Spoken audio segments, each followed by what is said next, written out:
அண்ணா பல்கலைக்கழகம் என்பது ஒரு அடையாளம். இந்த முதலமைச்சர் உரிய முறையில் நடவடிக்கை எடுக்க வேண்டும். குற்ற உணர்வு இருக்குது, அதனாலதான் அவர்களால் பேச முடியும். ஸ்டாலின் அவர்கள் கருப்பை கண்டால் ஏன் இவ்வளவு அச்சப்படுகிறார்? யார் அந்த சார்? ஏன் இந்த அரசு பதட்டப்படும்? யார் அந்த சார் என்று கேட்டா இவருக்கு ஏன் இவ்வளவு கோபம் வருது? சம்பந்தப்பட்டவர்களை சட்டத்தின் முன் நிறுத்தப்பட்டு அவர்களுக்கு உரிய தண்டனை பெற்றுத் தருவது இந்த அரசுடைய கடமையா இருக்கணும்.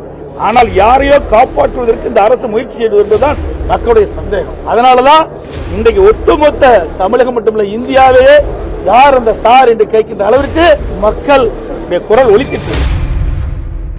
குற்றவாளிகள் தப்பிக்கவே முடியாது, குற்றவாளிகளுக்கு ஆதரவளிப்பிலும் தப்பிக்க முடியாது என கடுமையாக எச்சரிக்கிறார்.